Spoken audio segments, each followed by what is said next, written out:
नमस्कार दर्शकवृन्द, दिनभरका देश विदेशका प्रमुख खबरहरू समेटिएको नेपाल टाइम्सको टप 50 बुलेटिनमा स्वागत छ। म रश्मिता उदास।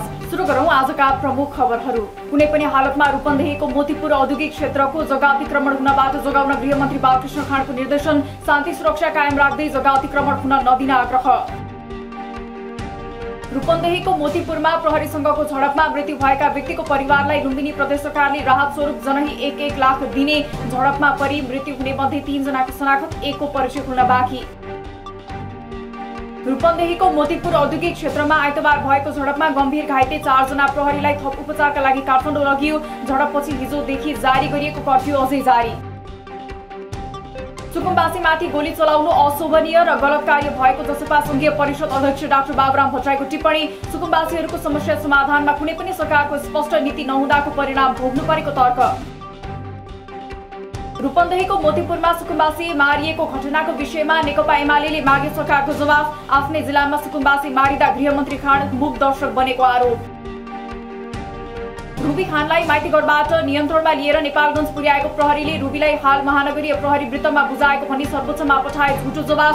24 घण्टाभित्र लिखित जवाफसहित खानलाई उपस्थित गराउन सर्वोच्चको निर्देशन। विश्वासको मत लिने समयलाई 12 दिनपछि सारेका प्रदेश 1 का मुख्यमन्त्री भीम आचार्यद्वारा महत्वपूर्ण स्थानमा राजनीतिक नियुक्ति।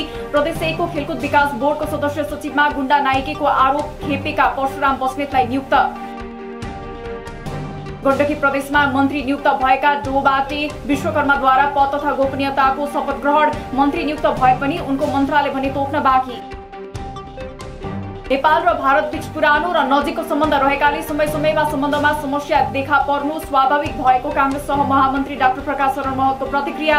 वर्तमान सरकारले विश्वासमा आधारित रहेर सन्तुलित र परिपक्व परराष्ट्र नीति अख्तियार गर्ने धारणा।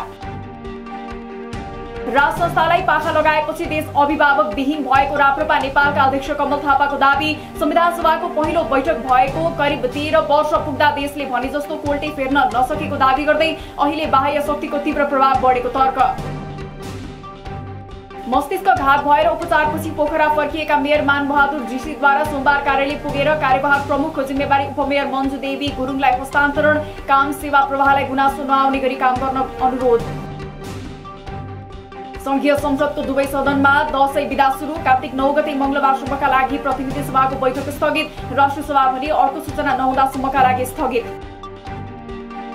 प्रमुख प्रतिपक्ष दल नेकपा एमालेको प्रतिनिधि सभाको बैठकमा विरोधका बीच रेलवे विधेयक 2076 फिर्ता। कानून मन्त्री दिलेन्द्र प्रसाद बडुलद्वारा मधेसी आयोगको आर्थिक वर्ष 2077-78 को तेस्रो वार्षिक प्रतिवेदन पनि पेश।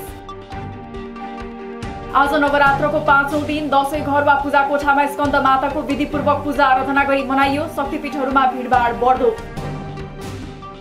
चाडपर्वमा हेलचेक्राइ नगर्न चिकित्सकहरूको सुझाव। संक्रमण हटि नसकेकाले स्वास्थ्यका मापदण्डहरू पालना गर्नुपर्ने सुझाव। सार्वजनिक यातायातमा भिडभाडको प्रवाह नै नगरी गाउँ फर्कदा यात्राकै क्रममा संक्रमण हुने जोखिम उच्च। चाडपर्वका लागि सामान्य वस्तुका लागि पनि नेपाल परनिर्भर। कृषि प्रधान देश भनिए पनि जिउँदो पशुदेखि तयारी उत्पादनसम्म विदेशकै भर। मासुका लागि खसीदेखि सामान्य वस्तु पनि विदेशबाटै आयात। यातायात व्यवसायीले मनपरी भाडा असुलेको जनगुनासोलाई मध्यनजर गर्दै महानगरीय ट्राफिक प्रहरी महाशाखा काठमाडौँले थाल्यो चाडपर्व लक्षित विशेष अपरेसन।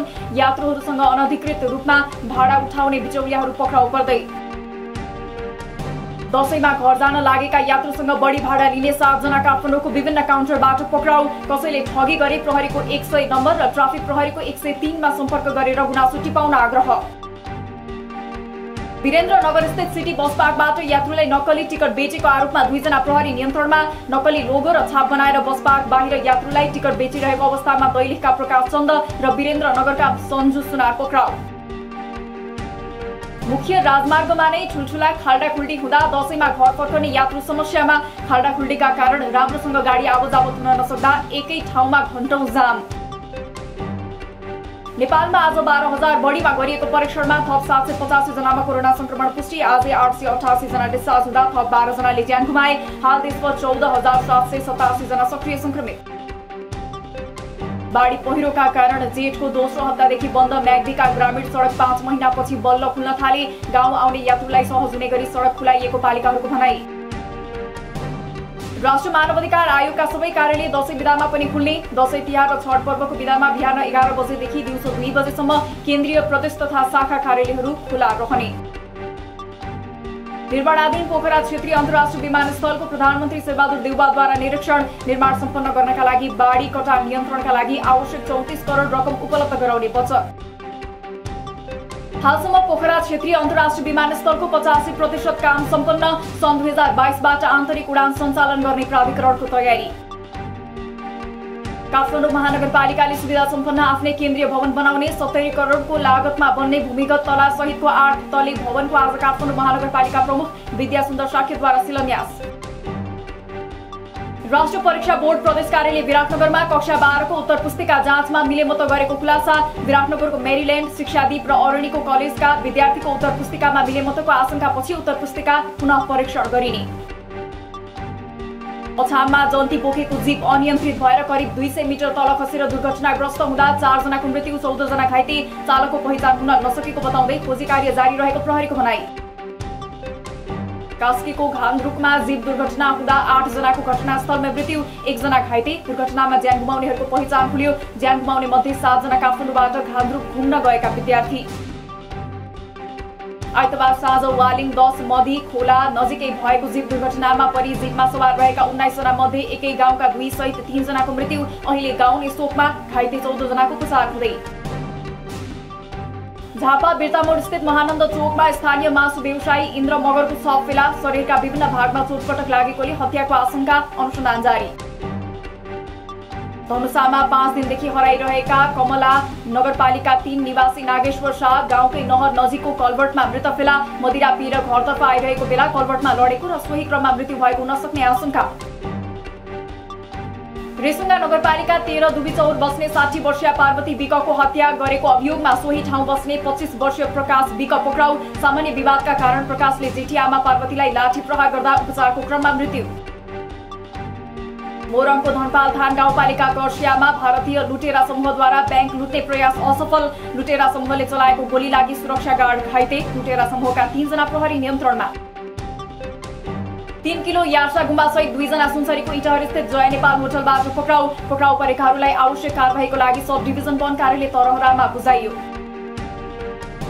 कैलालीमा एक युवक प्रहरी हिरासत भित्रै मृत फेला। आइतबार भैँसी चोरी गरेको आरोपमा पक्राउ परेका सुर्खेतको चौकुने बेतानका धनबहादुर राणा टिकापुर इलाका प्रहरी कार्यालयको हिरासतको शौचालयमा मृत भेटिए। सूचना नदिने पद्मकन्या क्याम्पस बागबजारका प्रधानाध्यापक धनप्रसाद पण्डितलाई राष्ट्रिय सूचना आयोगद्वारा 15,000 जरिवानाको फैसला। पुनरावेदकले मागेको सूचना समेत उपलब्ध नगराएको आदेश र पत्राचारको उल्लङ्घन गरेको उल्लेख। लामो समयदेखि प्राविधिक समस्याका कारण रोकिएको चालक अनुमति पत्रको कार्ड 1 देखि 1.5 महिनाभित्रमा आइपुग्ने। मास प्रिन्टर एउटा कम्पनीबाट खरिद गरिएको र कार्ड अर्कोबाट खरिद गर्दा देखिएको समस्या समाधानपछि कार्ड ल्याउने तयारी। गैर-आवासीय नेपाली संघ एनआरएनएको 10औं अन्तर्राष्ट्रिय महाधिवेशन तथा विश्व सम्मेलन स्थगित। अधिवेशनको नयाँ मितिबारे थप निर्णय अर्को साता बस्ने आइसिसीको बैठकले निर्णय गर्ने। उत्तरी छिमेकी चीनले सिमानाका पूर्ण रूपमा सञ्चालन नगर्दा नेपाली व्यवसायीले दशैंका लागि आयात गरेका सामान चीनतर्फ थन्किए। दैनिक नेपाल प्रवेश गर्ने कन्टेनरको संख्या बढाउन महिनौंदेखि पहल गरे पनि चीनिया प्रशासनद्वारा नाका एकतर्फी रूपमा बन्द। नेपाल राष्ट्र बैंकद्वारा बैंक तथा वित्तीय संस्थाहरूको धितो लिलामी प्रक्रियामा कडाई। ऋणीलाई केही सहज, अब ऋणीले 6 महिनासम्म ऋणको किस्ता र ब्याज नतिरे मात्र बैंकहरूले धितो लिलामी गर्न सक्ने। एक बैंकले अर्को बैंकमा ब्याज आउने निक्षेप खाता खोल्न नपाउने। सुनको भाव आज तोलाको 90,600 रुपैयाँ तोकियो। आज चाँदीको भाव भने तोलामा 5 रुपैयाँ बढेर 1180 रुपैयाँमा कारोबार। शेयर बजार परिसूचक नेप्सी आज 23.19 अङ्कले घटेर 2639.37 बिन्दुमा झर्यो। आजै 3 अर्ब 63 करोड 94 लाख रुपैयाँको शेयर कारोबार। साफ च्याम्पियनशिप फुटबलमा गैरातीको खेलमा नेपाल भारतसँग पराजित भए पनि फाइनलमा पुग्ने सम्भावना भने कायमै। अब बुधबार बंगलादेशसँग हुने खेलमा नेपालले 1 अङ्क ल्याए फाइनल पुग्नका लागि पर्याप्त हुने। Nepali spinner Sandeep Lamichhane ICC player of the month बने। सन्दीपले गरे लिग 2 को त्रिकोणात्मक सिरिजमा लोभलाग्दो प्रदर्शन। आइसिसीको भोटिङका आधारमा सन्दीपलाई सेप्टेम्बर महिनाको प्लेयर अफ द मन्थ घोषणा। प्राकृतिक ग्यास र कोइलाको कमीका कारण विश्वभर ऊर्जा सङ्कट बढ्दै। भारत लगायत युरोपका कतिपय देशमा सञ्चालित पावर प्लान्टमा कोइलाको आपूर्ति कम। चीन एलएसी अर्थात् वास्तविक नियन्त्रण रेखामा यथास्थिति बहाल गर्न तयार नभएको भारतको दाबी। भारतले अनुचित र अवास्तविक माग उठाइरहेको र अवस्था झन कठिन बनिरहेको देखिएको चीनको प्रतिक्रिया। अफगानिस्तानमा तत्काल सहायता नपुगे त्यहाँका 10 लाख बालबालिकाको ज्यान जाने खतरा रहेको युनिसेफको दाबी। अफगानिस्तानमा कुपोषणको समस्या बढ्दै गएकाले अवस्था जटिल बन्दै गएको चेतावनी। अस्ट्रेलियाको सिडनी लगायतका शहरमा लगाइएको लकडाउन 4 महिनापछि हट्यो। खोपको पूर्ण मात्रा लगाएकाहरूलाई विदेश भ्रमणको अनुमति। र यस वर्षको अर्थशास्त्रतर्फको नोबेल पुरस्कार क्यानाडाका डेभिड कार्ड, अमेरिकी नागरिक जोसुआ एङ्ग्रिस्ट र नेदरल्यान्ड मूलका अमेरिकी नागरिक गिडो इम्बेन्सलाई दिइने 10 मिलियन स्विडिश क्रोन्स राशिको पुरस्कारको एक हिस्सा डेभिड कार्डलाई। दिनभरका देश विदेशका प्रमुख खबरहरू समेटिएको नेपाल टाइम्सको टप 50 बुलेटिन अहिलेलाई सकियो। हामी भोलि फेरि टप 50 समाचारका साथ उपस्थित हुने नै छौं। नेपाल टाइम्सको युट्युब च्यानल सब्स्क्राइब गरिदिनु भएकोमा र फेसबुक पेज लाइक गरिदिनु भएकोमा धन्यवाद। ताजा खबरहरू नेपाल टाइम्सको अनलाइन पोर्टल www.nepaltimes.net मा पनि गएर हेर्न सक्नुहुनेछ। नेपाल टाइम्स हेर्दै गर्नुहोला। नमस्कार।